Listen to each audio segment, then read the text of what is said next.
Yes, Lord. Even when there's a part of you that don't believe, if you go to God earnestly and you make the call earnestly, God will then deal with even your unbelief earnestly in such a way that it changes your unbelief to belief. Yes, Lord.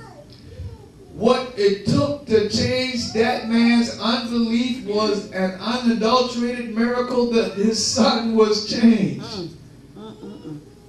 And when he got up off of the ground and walked away with his father, 2 people were saved that day. Yes, Lord.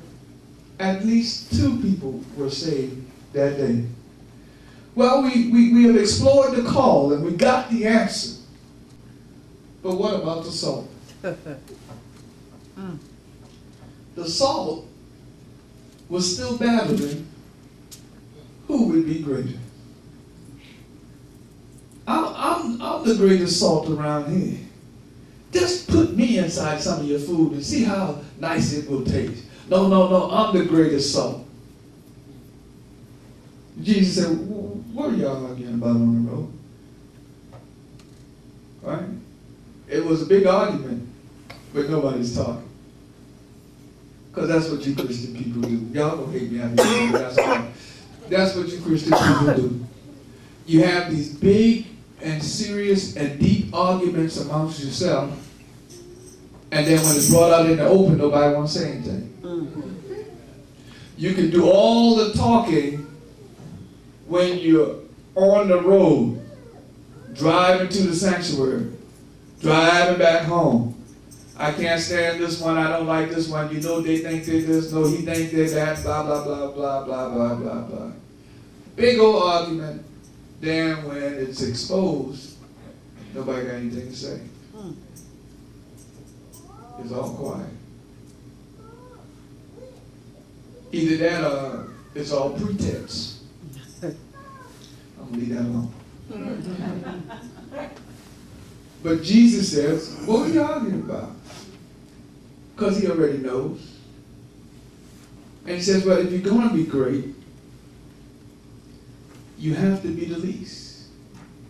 In other words, if you're going to be great, you have to be last. If you're going to be great, you have to not always want to run up front. If you're going to be great, you have to give of yourself. You have to allow other people to go ahead of you sometimes. If you're going to be great in my kingdom, you're going to have to do things that are unconventional, that won't seem natural to you. That's right. But believe me, if you're going to be great, I see what you do, and I will exalt you, and they won't recognize how you are exalted. But the way to be great is to serve others. Trust me. When you begin to give up yourself, other people will begin to grow, and in turn, you will be exalted. Yes, Lord. Not because they will exalt you, but because God in heaven would do so. Yes, that's right. Then he goes this after him. He says, you are the salt. Without you, this world is bland. It's boring. It has no season. It has no flavor. It has no style.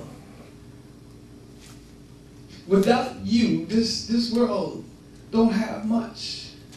It's not awesome without you. Without you, this world really is not what it should be.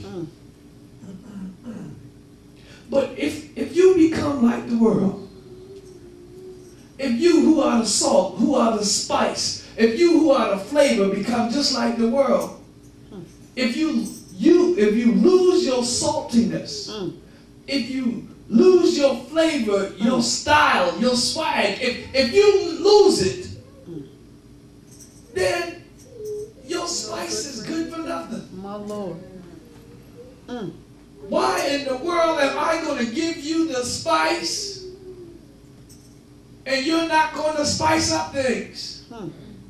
Why in the world am I going to give you the spice and folks can see that you're different and you're not going to be different?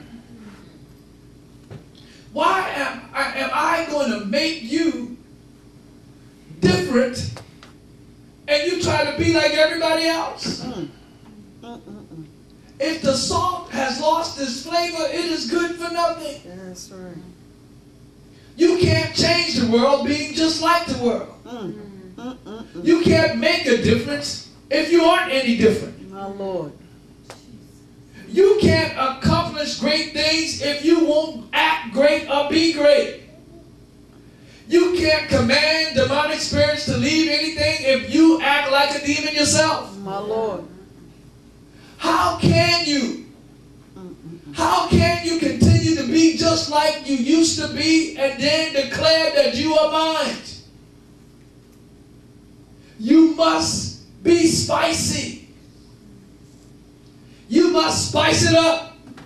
You must change the flavor. As soon as you walk in the room, things got to be different. Why? Because you're salty. Y'all won't get it. You are salty. They are dependent upon you for change. Yes, Lord. So if things are going along ho-hum in your office, and there's no spice in your office, it's because you bland. If you've been given the power to make a difference and make a change, stand up, be different, make the change. That's right. What they gonna do to you?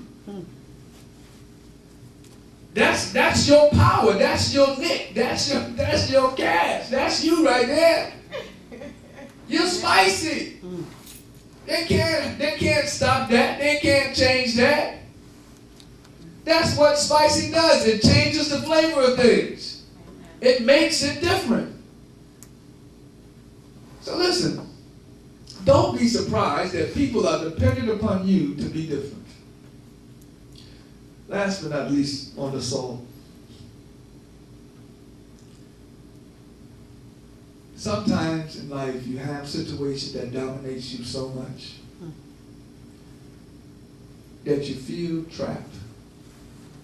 Truth is, you have an inability to move forward. But because God has given you something extra, because he's given you the saltiness, he breaks the bond that holds you in that place. You can move forward. You can be different. You are the spice. You're supposed to be the salt. So yeah, when things are different around you and folks attack you for it, get happy, get excited, get spicy, because change is on its way. Listen, God's people are the instruments of change. The call, the answer, and the spice. They all work together. They all work together. You make the call. God has the answer, because you are the spice. God bless you.